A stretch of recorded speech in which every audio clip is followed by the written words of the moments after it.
Overfilled dumpster equals upset HOA lady. This is a 5-part saga that spans over 5 years. Got this from my HOA today.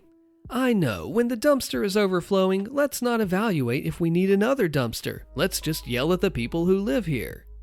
Notice, as all of you are aware, this past week the dumpster was once again left open and unlocked due to the irresponsible overfilling of garbage and large pieces of debris.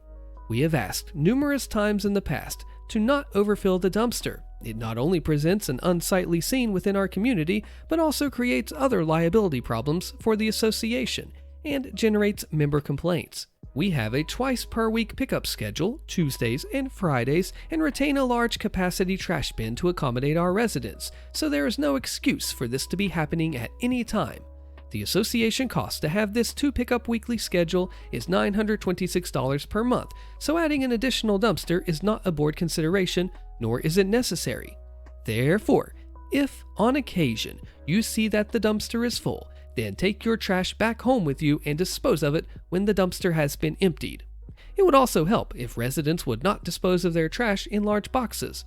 Instead, use plastic bags. Boxes must be broken down before disposal.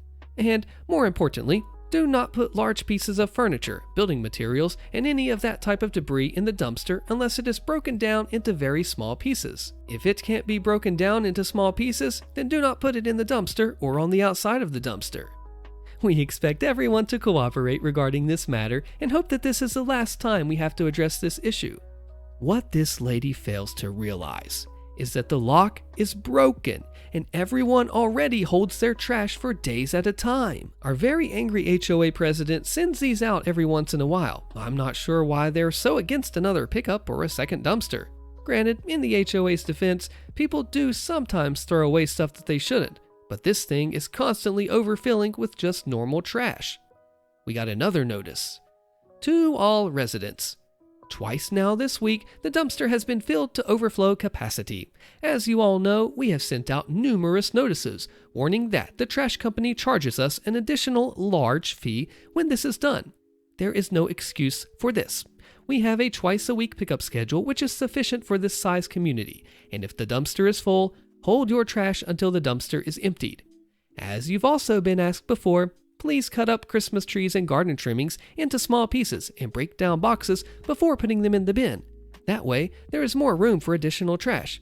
Please do not make us have to send out any more warnings regarding this issue. And another notice. To all residents. The board, on numerous occasions, has asked all of you to please not overload the dumpster, but it has apparently fallen on deaf ears. So you thoroughly understand why this is important, we have attached our current billing invoice, showing just how much our trash service has charged us within a 1-month period for overfilling the dumpster. As you can see, the amount for this month alone totals $264. Having to pay these large over-budget charges affects how we have to plan for other needed repairs or improvements. Again, and hopefully for the last time, we are requesting your cooperation by not overfilling the dumpster. We also ask that any resident who sees someone doing this to please report it to the board so that disciplinary action can be taken. Remember, this affects all of us, especially financially. The attached bill does show that we're paying over $1,000 a month for a 5-yard dumpster. That seems quite excessive to me, and even the trash provider's website says that it should cost roughly $400 after all the taxes and fees, so I'm not really sure what to make of that. I'm also not sure where she got the overage fee. It's pretty clearly listed as $176, not $264 in the bill. So I responded to the above email, and so did another person. This was the president's response. Hopefully this means progress. To the membership. I have already made contact and am waiting for a call back from our account manager, so please hold off from sending me any more emails regarding this issue. I will send out another notice when we make a determination of how to solve this problem. In the meantime, until I find out if we have any other alternatives, please do not overfill the dumpster. I just received this notice from our HOA president. To all residents, this is to notify you that we have negotiated a new contract with Waste Services. Changes which will take effect soon include the following. Container size will increase from the current 5-yard capacity to 6-yard capacity. Pickup schedule will change from the current 2 times per week on Tuesdays and Fridays to 3 times per week on Mondays, Wednesdays, and Fridays. Monthly rate will decrease from $1,125 to $660. All administrative, fuel, and franchise fees that we were paying were waived. However, a new City Waste Authority fee of 10% of our $600 base rate is mandatory. What has not changed is the dumpster lock. No new keys needed. Boxes and large items must still be broken down. Christmas trees and large pieces of shrubbery must still be cut into small pieces. And building materials and so on must be cut into smaller pieces. The attached trash container rules and banned waste materials and all of the above must be done before depositing into the trash container. No items of any kind are to be left outside around the dumpster. Because we do not have an enclosed container area, and so as to maintain an orderly community appearance, we also ask that everyone, please, take the time to make sure there is no spillage around the dumpster, and, if there is, please pick it up and deposit it in the dumpster. I am so happy that we have a proper resolution to this problem, but I am shocked that after all of these years, she never reached out to the trash company and instead just yelled at the residents. It was only after I suggested it a few days ago that she did it. The final update 5 years later. Not long after the contract was negotiated and the dumpster size increased, it was suddenly decreased without notifications to the membership, and the price started bouncing between $750 to $950 per month. Well, last week, I was elected president of the association. My first order of business? I called Republic and spoke to our account manager, something the previous board of 15 years never did, and I successfully doubled our dumpster capacity and cut our price down to $400, even for the next 2 years guaranteed. Nearly $5,000 a year I just saved by making a 10-minute phone call and a few emails. Look at this fallout. So if I'm reading this right, not only did you get a bigger dumpster and extra pickup, but also cut the price almost in half? That's daggone impressive. That's what it appears. I'm thinking this trash contract was set up an incredibly long time ago and was never renegotiated. Massive failure on the HOA's part. What do you think about this 5-year-in-the-making story? This shows persistence against the HOA Karens comes out on top. Wow. As we get into the next story, I have to tell you something. Hey, also I added more stories to the new 24/7 HOA Karen radio stream on the channel, perfect to binge or play for background noise while you sleep. Check out the link in the description or on the front page of the channel. It looks like this. HOA story time. Tenant handles a Karen neighbor in a very creative and funny way. So, unfortunately, one of my rentals shares the same courtyard as this old Karen, who, for the lack of better description, has nothing better to do but to be the community mall cop and to report people who violate every HOA rule to the board. It's obvious that she's been there for a long time as the original owner, and she hates the tenants and investors, and uses her free time to try and annoy and pester anyone in the community that is not owner-occupied. My tenants are a couple, professional with a toddler, very respectful, and just all-out good people. So, a few months ago, I start getting an inch of HOA violation notices for the stupidest crap. I get one because they left their baby stroller outside in the private patio. HOA rules say that private patio is not supposed to be used as a place of storage. And then, another HOA notice about leaving a shoe rack outside of their doorstep, and another notice about leaving an Amazon open box on the patio. It is annoying as heck, and every single time my immigrant tenants apologize, and I'm like, what the heck are you apologizing for? You didn't do anything wrong. Some butthole is being petty. So every single time I go to the HOA board meeting, and then I argue these stupid write-ups, I'm like, hey, what the heck? I point out a dozen or so other units, they have a lot more crap on their patio, and they don't get violations, and then threaten to sue the board for selective enforcement of HOA rules, discrimination, and financial damage to me from the constant harassment. They usually back off then and say, never mind. So one day, I get a call from them, and they say that this old lady neighbor was there, complaining to them about how they left some beach towels and a wetsuit outside on a temporary drying rack to dry, and they can't use the patio for that. Holy crap, she's been the one that's been complaining all this time.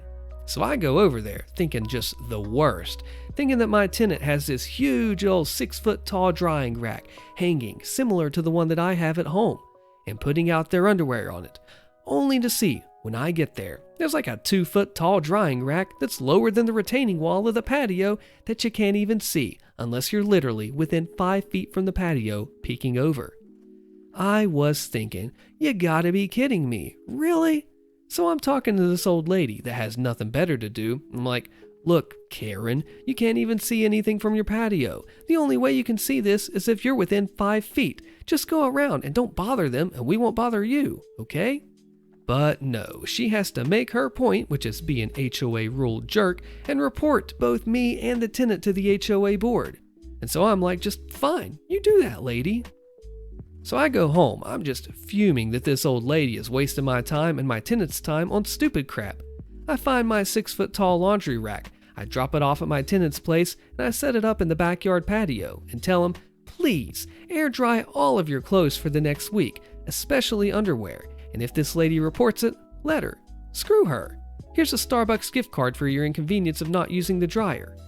Reluctantly they did, and yes, I got written up twice for the same thing, which means that it included a $200 fine. So I go to the HOA board meeting. The Karen lady is there complaining about how my tenants hung clothes outside 2 times now, despite getting a warning. When the board asked me, I said, yeah, that's correct. And it's their legal right to do that in this state.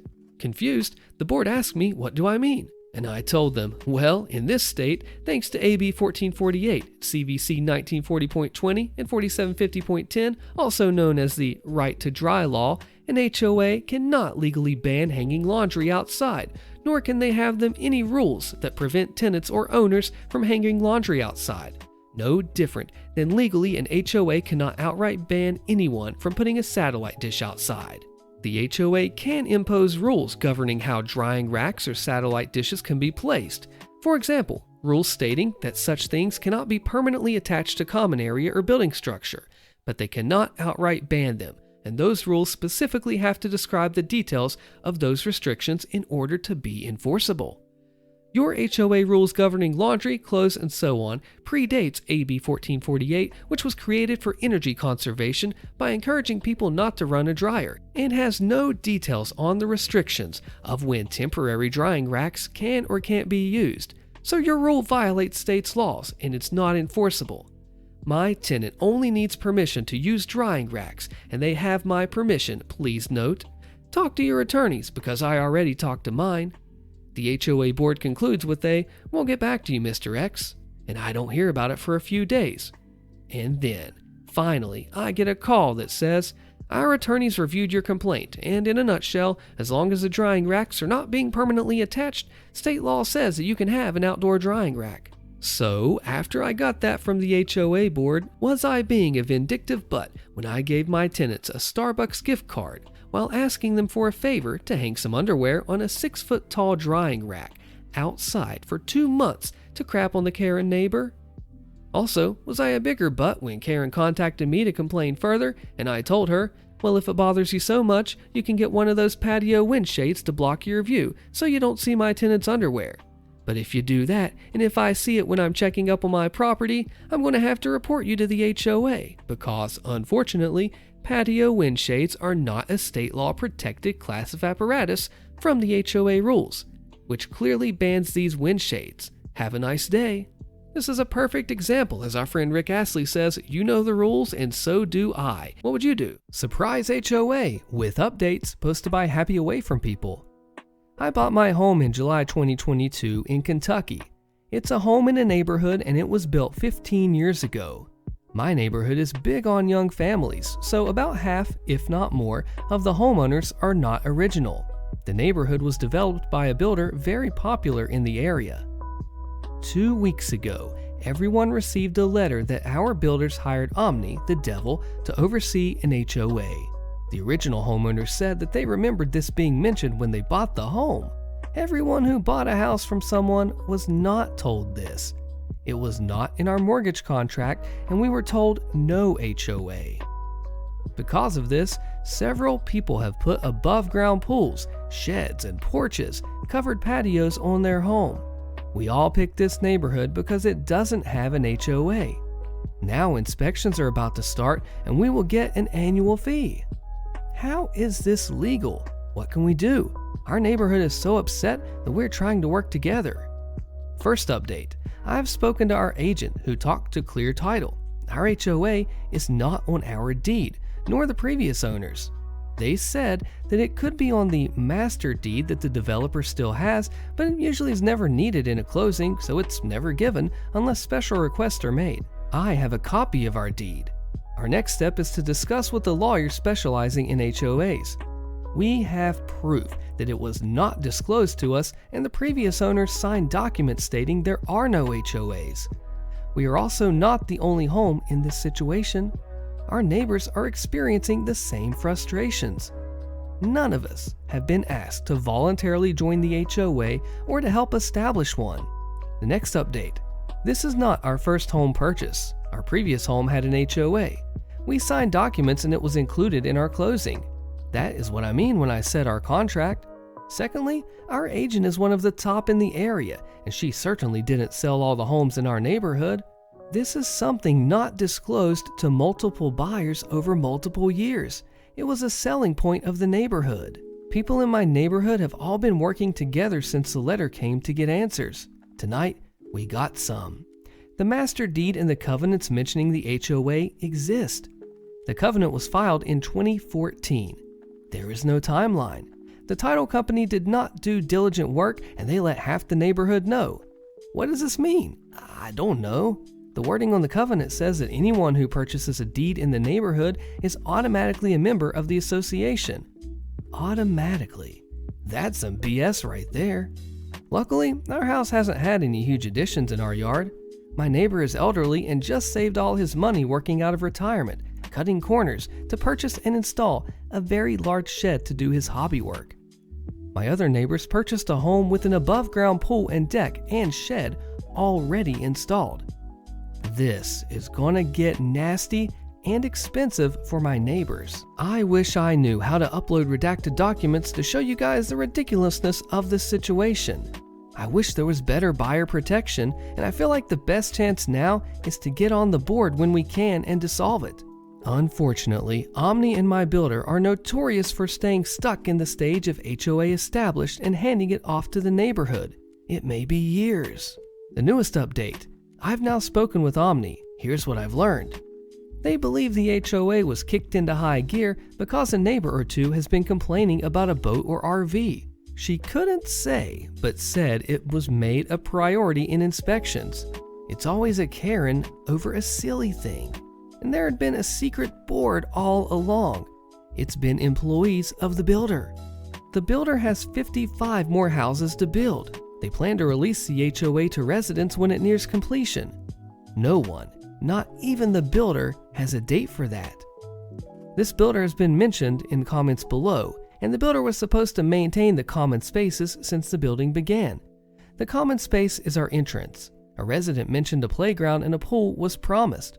Several older residents came forward to say that they have been doing the maintenance.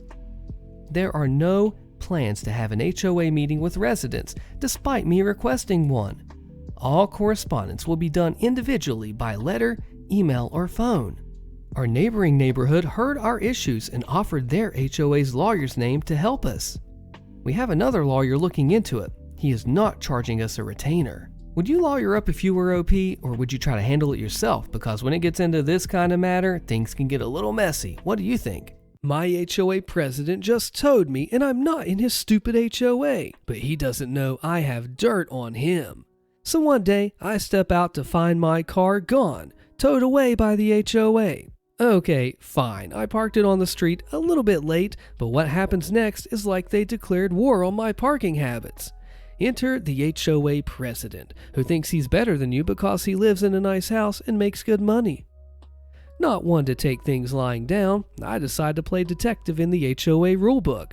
It's thicker than Webster's dictionary, let me tell ya. But hey, turns out I didn't break any rules.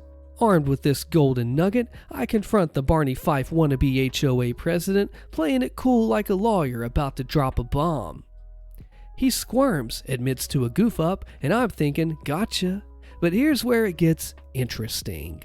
In my rulebook readings, I accidentally stumble upon some shady business within the HOA, stuff they're violating, like secrets that could blow up the whole neighborhood association. Ha! And guess who was at the helm? When I go back to the Andy Griffith knockoff, I don't outright blackmail the guy, but I sprinkle some hints about the skeletons I found. You should have seen his face. Pure panic. Suddenly, he's not just dealing with a parking rebel, he's dealing with someone who stumbled upon the HOA's dirty laundry. From that day on, the power dynamic just straight up flips. Call the HOA president Jim Carrey because he's Mr. Yes Man. Every time our paths cross, he's bending over backward to do me favors. Need your grass mowed? Call him. Mailbox acting up? He's on it like Superman. Word gets around the neighborhood about this shift, and my oh my does it blow up in Prez's face. Let's just say that all those fines and tickets and the trouble that he dreamed of throwing at me about my parking situation, haven't heard about him lately. They've all dropped. It's over. I've won, and my neighbors see it too. We're like John Wayne toilet paper, rough, tough, and don't take no crap from him. I guess you could say I have our dear HOA leader in the palm of my hand. I mean, wow, if you're going to go that far as to dig up all the rule books, you really got the win there. You put in that effort, you get the results. Holy cow. How far would have you gone with this HOA president for screwing with your parking? This HOA story's insane. A resident has a family tragedy, pays their bills, and still gets stuck with a $20 late fee. The HOA lies and tries to screw him over in the hardest of times. By Singulon. What happens next? Literally just heard this exchange in a board meeting tonight, and my jaw just about dropped, although it wasn't exactly surprising. Apparently, the resident contacted the management company after their payment didn't go through on the online system, but it was already past the due date at that time. The resident explained their situation to the management company supervisor, how they'd fallen on hard times financially, and they were also dealing with a family tragedy. Then, they successfully paid the dues, and apparently the supervisor said it was all taken care of. Fast forward to the board meeting tonight. The resident was not present, but the story was relayed by the management company rep. The same rep also goes on to say that there is no written proof of the management company supervisor agreeing to take care of the situation, just the verbal account by the resident.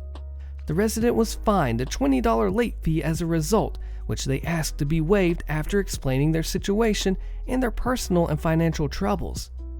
The board votes no, 3-1, to waive the fine, and the treasurer says it's only $20 in the most callous and disregarding manner possible.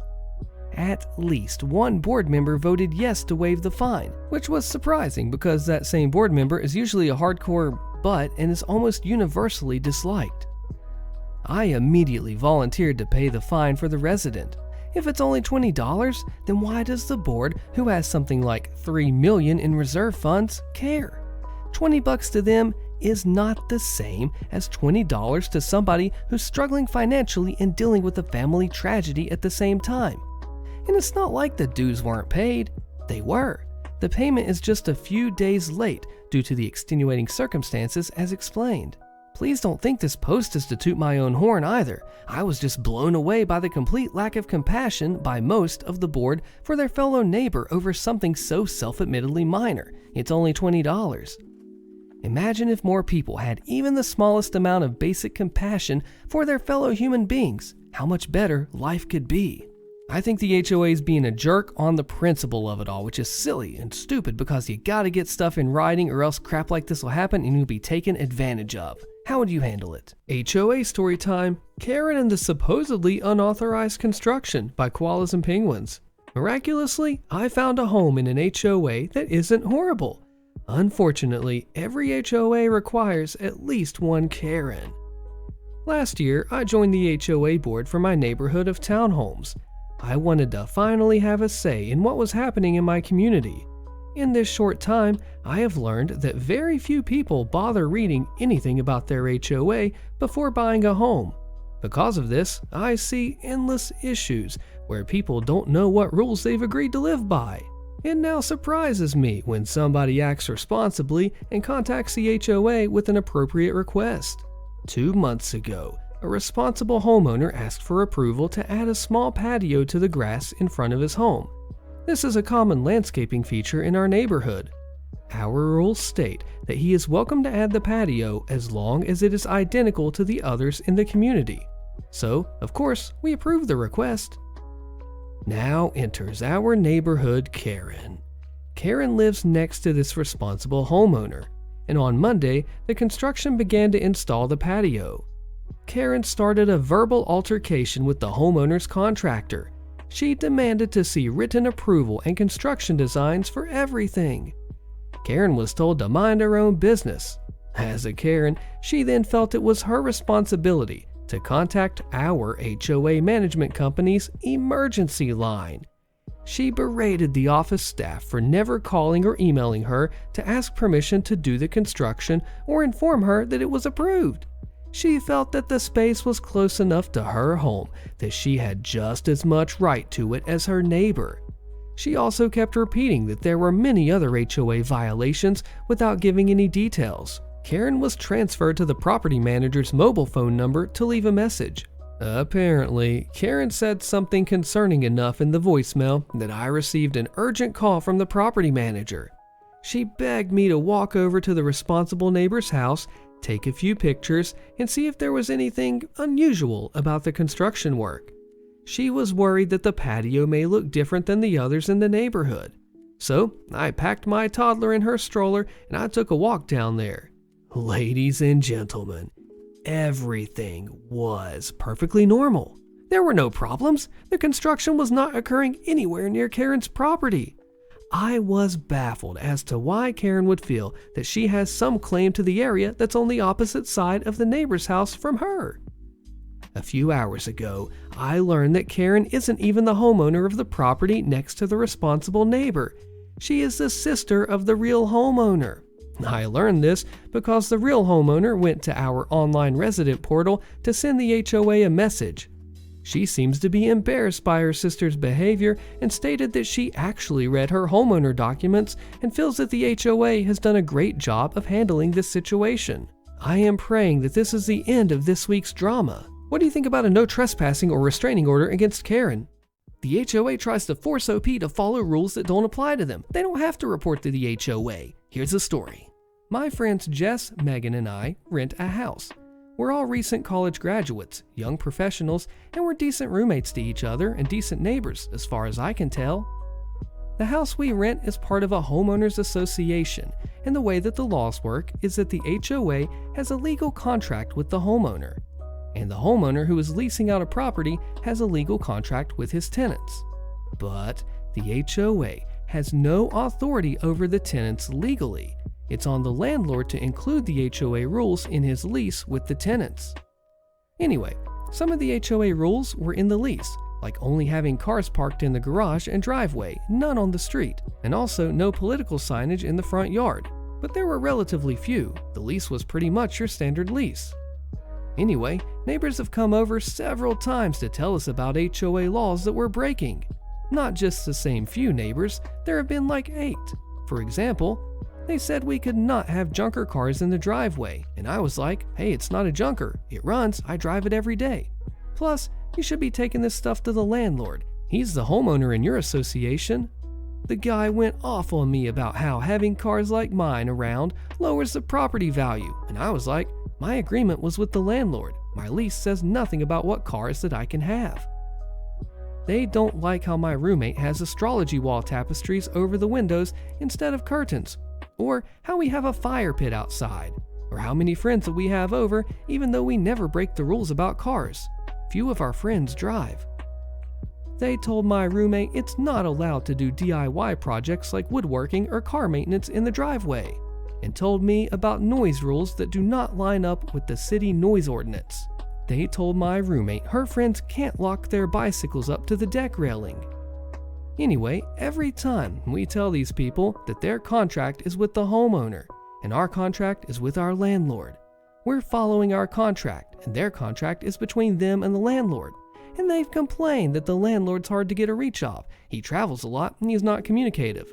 And we are the ones living in the community and we need to follow its rules. And everyone's saying to just read your lease, it should say this or that. We've read the lease. It doesn't say a thing about the HOA, even directly.